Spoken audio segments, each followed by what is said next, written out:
नंदन जी तो अपना वक्त दे चुके हैं, तो आइए सर प्लीज। 10 मिनट तो बोल ही सकते हैं। आप नंदन का वक्त ले लीजिए। कार्यक्रम की अध्यक्षता कर रहे प्रोफेसर नदीम हसनैन जी, एकेडमी के जनरल सेक्रेटरी सईद मेहदी साहब, एहतशाम भाई, रेशमा जी, फैसल, यहाँ पे मौजूद सारे लोग, और आज के मुख्य वक्ता डॉक्टर विभू प्रकाश सिंह जी और साथियों। विभू इतना अच्छा बोल रहे थे कि मुझे लगा कि सुनना चाहिए। बहुत तैयारी से आए थे वो, और ये हमारे लखनऊ के तमाम प्रगतिशील धड़ों की अनुपस्थिति से उनका नुकसान है, हमारा नहीं। हम तो सुन रहे थे और काफी गंभीर थे विभू। गाड़ी में गाना बज रहा था तो इन्होंने कहा कि इसको थोड़ा बंद कर दीजिए, मैं थोड़ा एक बार फिर अपडेट करूंगा रास्ते भर में। तो बहुत गंभीर थे, और मेरा भी मानना है कि तैयारी के साथ ही बात रखनी चाहिए, और बहुत अध्ययन है, बहुत गहरा अध्ययन है लोगों का। तो इसलिए मैं सुनना चाहता था, तो मैंने कहा कि सदर इनको टोक न दे, उससे पहले मैं कह दूं भाई मेरा भी हिस्सा दे दीजिए, लेकिन सुना जाए। तो ये बहुत खुशी की बात है कि फैसल या विभू ये सिर्फ आज के इस कार्यक्रम की उपस्थिति नहीं है, बल्कि हमारी तरक्की पसंद तहरीक की उम्मीद है। और जब कोई फैसल या कोई विभू आता है तो हमारी उम्मीद जग जाती है। हम दरअसल जो मेहदी साहब कहते हैं, हम बात को अब उस तरह से ना कह के थोड़ा दूसरे तरीके से, जवाब के तरीके से कहना चाहते हैं। इतिहास के बजाय बातचीत की शैली में हम बात करते हैं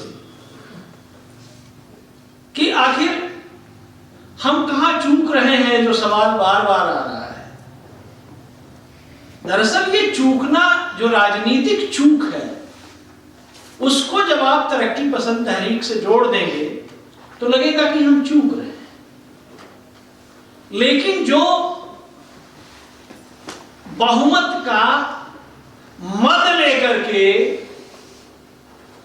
घूम रहा है, उसके भी दिमाग में कोई खलल पैदा कर रहा है, तो वो हम हैं।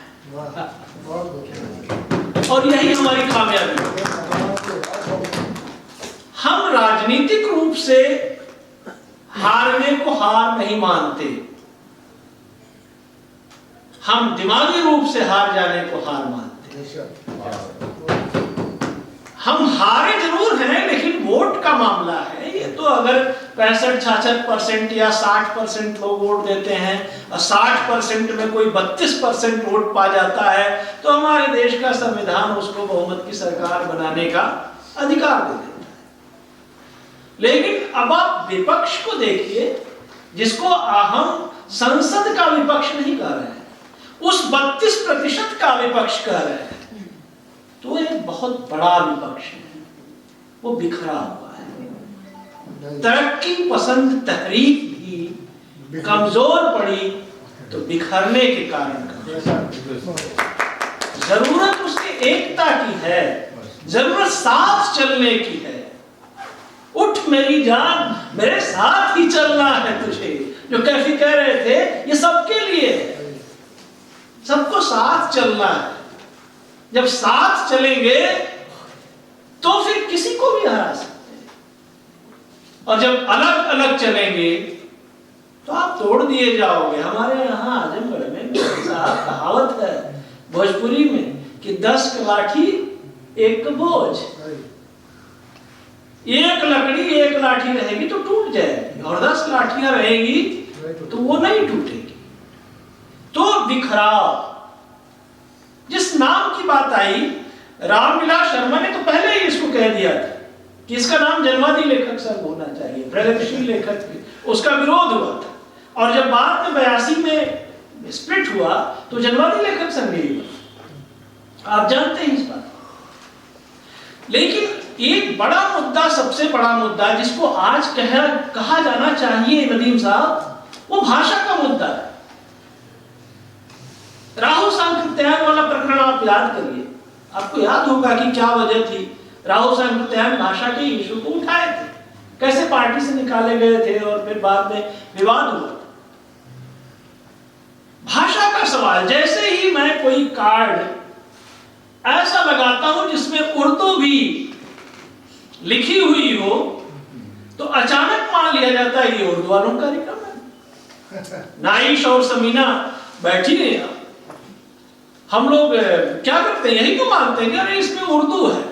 कई बार मैंने कुछ लोगों को कहा कि नहीं चलिए, तो लोग आए तो उन्होंने कहा कि यहाँ जो पढ़ा जाता है वो इतनी कठिन उर्दू होती है कि हमको समझ में नहीं आती। तो हमने कहा आप जो बोलते हैं उसमें इतनी कठिन संस्कृत होती है कि वो उनको समझ में नहीं आती।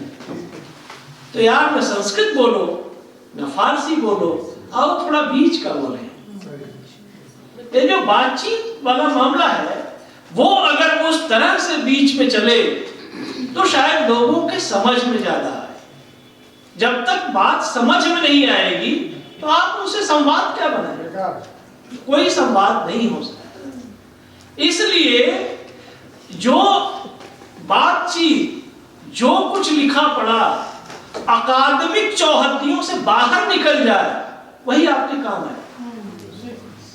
अगर आप अकादमिक चौहद्दियों में बैठे रह गए तो फिर गड़बड़ी होगी। मैं भी पढ़ सकता हूं, मैं भी एक बढ़िया सा, आप कहिए तो छायावाद से उसी की तत्संपर्क शैली में पढ़ दो, हो जाएगा अपना। आजकल तमाम यूनिवर्सिटीज में जो सेमिनार हो रहे हैं उसमें हो रहा है, ऐसा हो रहा है। लेकिन कुछ सवाल हैं जो करुणा भाई के सवाल हैं, जो मेहदी जी के सवाल हैं। सवाल ये नहीं है कि हम नास्तिक हो जाएं। आप वहां भी सवाल कर रहे थे, बातचीत में भी आपने कहा जो मार्क्सवादी नजरिया है, जो बार बार कहा जाता है कि मार्क्स ने धर्म को अफीम कहा। कब कहा? उसके पहले क्या कहा? उसके पहले तो कहा कि जब तक वो उम्मीद के काम आता है तब तक काम का है, जब वो आस्था में बदल जाए, तर्क से हट जाए, तब अफीम बन जाता है। ये पूरी बात आनी चाहिए। और हमारा संविधान निषेध नहीं करता है, हमारा संविधान समभाव की बात करता है और समादर की बात करता है। किसी के नमाज पढ़ लेने से या किसी के आस्थावादी हो जाने से कमजोर हो जाना नहीं है। जब आप अतिशय जड़ता की ओर बढ़ते हैं, जब आप कट्टरपन की ओर बढ़ते हैं तो आप नुकसान उठाते हैं। रास्ता बीच का होना चाहिए। कहीं ये नहीं है कि महात्मा गांधी से बड़ा सेकुलर कौन है जी? जो आदमी गाता था रघुपति राघव राजा राम, उसी आदमी को अतिशय आस्थावादियों ने गोली मार दी, क्योंकि वो आदमी कर्मकांडी नहीं था। वो जाकर के वर्शिप करके दिखावा वाला काम नहीं करता था, वो भजन करता था, धार्मिक आदमी था। लेकिन उससे बड़ा सेकुलर आदमी हिंदुस्तान में पैदा ही नहीं हुआ। वो आदमी महात्मा गांधी था। तो किसी के पूजा पाठ के कर लेने से, कि किसी के नमाज पढ़ लेने से अगर हमारी तरक्की पसंदगी दरक जाती है तब तो दरक जाए। अगर आपको एक बृहत्तर समाज बनाना है तो आपको साथ लेके चलना पड़ेगा सबको। हाँ, किशन चंद्र वाली महासचिव वाले काल वाली भी नहीं कि सब आ जाओ सब आ जाओ सब आ जाओ, तो उसमें बड़ा घालमेल हो जाता है। कभी कभी समन्वय करने में कहते ना, होम करते ही हाथ जल जाता है। ऐसा भी, ऐसा नहीं कि जो बाएं बाएं चलते चलते दाएं दाएं चलना शुरू कर दे, उसकी भी जरूरत नहीं है। केंद्र के बाएं चलना होगा, केंद्र में चलना होगा। लेकिन अगर दाएं चलेंगे तब गड़बड़ है। समस्या ये हो रही है कि आज हमें जो चकाचौंध है, जो विज्ञापन है, उसमें जितनी चीजें दिखाई दे रही हैं, रात दिन जो भजन हो रहा है, उसमें हमें कुछ समझ में नहीं आ रहा है कि हम क्या करें। और ये बात पहले भी हो चुकी है। सत्ता जब भी मद में डूबती है, दुष्यंत कुमार ने जब लिखा था तब ऐसा दिखाई देता है। दुष्यंत कुमार जब लिखे थे तो ये सरकार तो नहीं थी। क्या लिखा उन्होंने? अब किसी को भी नजर आती नहीं कोई दरार, घर की हर दीवार पर चिपके हैं इतने इश्तेहार। आप बचकर चल सके ऐसी कोई सूरत नहीं, रागुजर घेरे हुए मुर्दे खड़े हैं बेशुमार। और आगे लिखा, उसको भी पढ़ के मैं बात आगे बढ़ाऊं कि रोज अखबारों में पढ़कर यह ख्याल आया हमें, इस तरफ आती तो हम भी देखते फसलें बहार। तो फसलें बहार तो आ नहीं रही है। जिस अन्न योजना की बात थी कि विरोध कैसे करें, वो खाद्य सुरक्षा गारंटी कानून लाया कौन? आरटीआई लाया कौन? औरतों को संपत्ति में अधिकार लाया कौन? अब क्यों भूल जाते हैं इतने जल्दी भाई? 250% आपकी सैलरी बढ़ गई और आप बनवाते हुए उसी को कर जाना शुरू कर दिए। इतनी कृतज्ञता है। दिक्कत यह है कि अगर आप मानसिक रूप से विकसित नहीं हैं और आपको आधुनिक गैजेट थमा दिया जाएगा तो वही हाल होगा जो बंदर के हाथ में उस तरह देने का होता है। वही हुआ, झूठ। पूरी व्हाट्सएप यूनिवर्सिटी चल रही, झूठ झूठ झूठ, सब झूठ। और आप समय पढ़ने पे दे नहीं रहे हो, दिव्य प्रकाश बन नहीं रहे हो, तो आप क्या करोगे? उथला उथला गहरा गहरा रहेगा नहीं, आपको जानकारी ही नहीं। आपको मध्यकाल के बारे में जानकारी नहीं है। वो तो कोर्ट से हटाना चाहते हो, जानते नहीं है कि आप पढ़ो उसे। तो तरक्की पर सब तहरीक जिसको आप कह रहे हैं, उस बंटवारे की वजह से ये प्रॉब्लम है। अपनी अपनी जिसको दूसरे लोग कह रहे हैं कि दुकान चला रहे हैं, ऐसा नहीं है। आप प्रयास करिए, नहीं हो रहा प्रयास। ये प्रगतिशील लेखक संघ सिर्फ हिंदी के लेखकों का प्रगतिशील लेखक संघ नहीं है। जनवादी लेखक संघ सिर्फ हिंदी के लेखकों का जनवादी लेखक संघ नहीं है। इसके लोगों में उर्दू है। यह हिंदी और उर्दू के लेखकों का संघ है। कितने उर्दू के लेखक जोड़ पाए हैं? हिंदी के लेखक अपनी दुकान अगर चलाएंगे, उर्दू के लेखक अपनी दुकान चलाएंगे तो तहरीक नहीं चलेगी। दोनों को जुड़ने की जरूरत है। काम नहीं हो रहा। बड़ी मेहनत से सेंटर में जिम्मेदारी मिली, हम लोग लगे। झारखंड का मैं प्रभारी हूं। वहां पे ऑल इंडिया उर्दू कन्वेंशन 2 दिन का कराया हम लोगों ने। लखनऊ से नाइश हसन और समीना खान दोनों यहां मौजूद है, बोलने के लिए गई थी। इसी टॉपिक पे समीना ने वहां पर चढ़ा। लोग जुड़े, तमाम नौजवान आए वहां पे, और उन नौजवानों को समझ में आया कि चलो हमारी बात हो रही है, उर्दू की भी बात हो रही है। बिहार में सिवान में हमने किया, अलीगढ़ को टास्क दे रखा है, करिए। ऐसा नहीं है, जमाना चाहे जितना कठिन हो, काम करेंगे तो रास्ता बढ़ेगा। लोग कहते हैं सदस्य नहीं मिल रहे। करुणाशंकर भाई, हमारे यहाँ हर साल रिन्यूअल होता है और पिछले साल यूपी स्टेट के रिन्यूअल में 31 नंबर बढ़े हैं। 31 सदस्य हमारे बढ़े। हम 193 थे, 224 पे गए पिछले साल। उत्तर प्रदेश काम करना होता है ना। आप काम नहीं करोगे, लोगों के बीच नहीं जाओगे, बात नहीं करोगे तो बात नहीं बढ़ेगी। और दिल से मैं एक स्पष्टीकरण देते हुए मैं अपनी बात खत्म कर दूं कि आप तमाम तरह के जो कुहासे हैं उनके लिए आप एक घोषणा पत्र होता है, उसको पढ़ा जाना चाहिए। वो लोग नहीं पढ़ते। उद्देश्य क्या है? जो भी तरक्की पसंद तहरीक के इतने संगठन काम कर रहे हैं, उनका उद्देश्य क्या है? उनका उद्देश्य है लेखकों के वैचारिक संघर्ष का नेतृत्व करना और उनके लिए रचनात्मक विकास की परिस्थितियां उत्पन्न करने का प्रयास करना, पहला। दूसरा, जो भी इस तरह के तरक्की पसंद लेखन कर रहे हैं उनके प्रकाशन, प्रचार तथा प्रसार के लिए हर संभव प्रयत्न करना, तथा अब देखिए मेरी भाई आपकी और करुणा भाई की मैं बात कर रहा हूं, तथा के आगे जातिवाद, छुआछूत, अंधविश्वास, रूढ़िवादिता, सांप्रदायिकता तथा अलगाव को फैलाने वाले सामंती, साम्राज्यवादी और पतनशील पूंजीवादी लेखन का विरोध करना। कहां है, कहां धर्म और उनकी बात हो रही है भाई? कहीं नहीं हो रही है।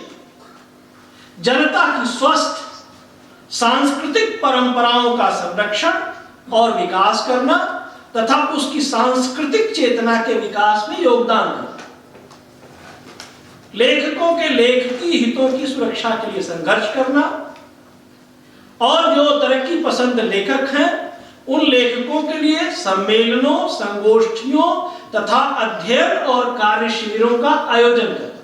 और आखिरी बात इसमें है उस उद्देश्य में कि भारत तथा विदेशों की सभी भाषाओं के जो तरक्की पसंद लेखक और संस्कृत कर्मी या बुद्धिजीवी हैं उनके संगठनों के साथ संबंध विकसित करें।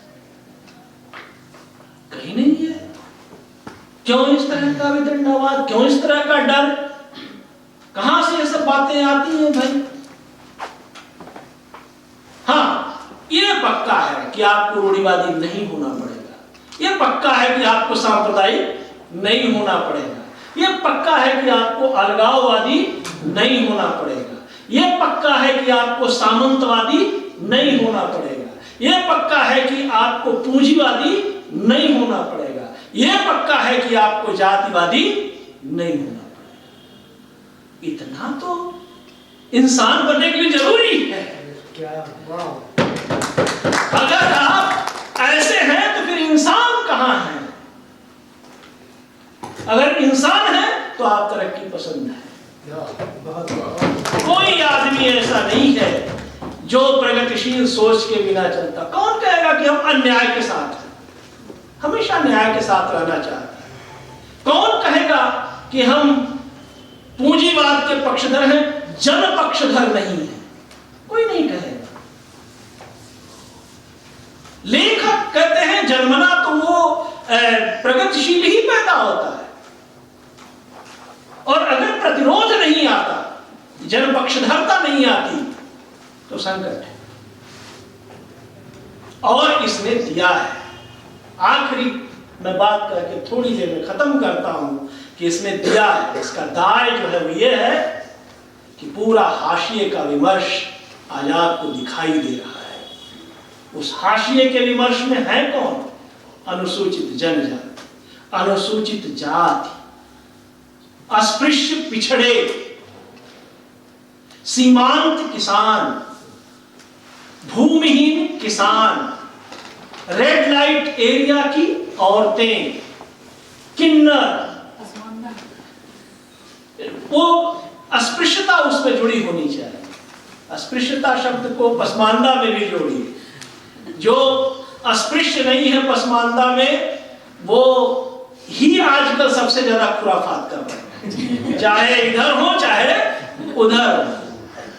वो अगर माइनस वोट कर दीजिए ना, ये सरकार ना बने, गड़बड़ वहीं हो रही है। खैर उसमें नहीं जाते हैं। अस्पृश्यता, मैं भूमिहीन किसान, सीमांत किसान, रेड लाइट एरिया की औरतें, किन्नर, लोगों के घरों में काम करने वाली, झाड़ू पोछा देने वाली औरतें, खाना बनाने वाले औरत या लड़के, और बाल मजदूर, और सबसे किनारे, सबसे हाशिए पर जो रख दिए गए लोग हैं जिनका कोई नहीं है, ऐसे बंजारे, इन सब की बात आज साहित्य में हो रही है। आप उनको इग्नोर नहीं कर रहे हैं, उन पर रिसर्च हो रहा है। ये हाशिए का विमर्श है। और जब हाशिए के विमर्श की जब भी बात आएगी तो उस पूरे हाशिए के विमर्श को चाहे आप पोस्ट मॉडर्निज्म से जोड़िए, चाहे उत्तर आधुनिकता से जोड़िए, चाहे ये कहिए कि ये सब कुछ तो आज दलितों और स्त्रियों के कॉन्शियसनेस से आया है, मैं कहता हूं नहीं, इसको कलम पकड़ाई है तरक्की पसंद तहरीक ने। आप उसको चाहे जितनी गाली दे दीजिए आज की तारीख में, अपना अलग संघ बना लीजिए, अपना अलग दलितवाद स्त्रीवाद अलग संदर्भ लेके चलिए, लेकिन कलम पकड़ाई है प्रेमचंद ने, कलम पकड़ाई है फैज ने, कैफी ने, साहिब ने, सरदार ने, कलम पकड़ाई है रामविलास ने, शिवदान सिंह चौहान ने, रांगे राघव ने, किशन चंद्र ने, भीष्म साहनी ने, केदारनाथ अग्रवाल ने, मुरली मनोहर प्रसाद सिंह ने, भैरव प्रसाद गुप्त ने, चंद्रमणि सिंह ने, जिनकी शताब्दी चल रही थी। कलम पकड़ाने वाले ये लोग थे। आज ठीक है, समय बदल गया है। मैंने कहा कि 250% जिसने बढ़ाया उसी को गरिया रहे हैं, जो कुछ नहीं दे रहा है उसी की बजा रहे हैं। तो ऐसा होता है, जिसने कलम पकड़ाई उसी को गरिया लो आज की तारीख में। लेकिन ये तरक्की पसंद तहरीक चल रही है, चलती रहेगी। मध्य प्रदेश में कभी सरकार नहीं रही, नदीम साहब आप जानते हैं, कमला प्रसाद जी ने और ज्ञान रंजन ने मिलकर क्या किया, सबसे मजबूत रही तहरीक। तो हम उनके दिमागों में खलल बन के पड़े रहेंगे, हमेशा चलते रहेंगे। वो हमें चाहे अर्बन नक्सल कहें, वो चाहे हमको पुरस्कार वापसी गैंग कहें, जो कहें, हम उनके लिए मुसीबत उनके विचारों में बने रहेंगे और उस विचार में अपना रास्ता मजबूती से बनाते रहेंगे, चाहे जो स्थिति आएगी। बहुत बहुत धन्यवाद।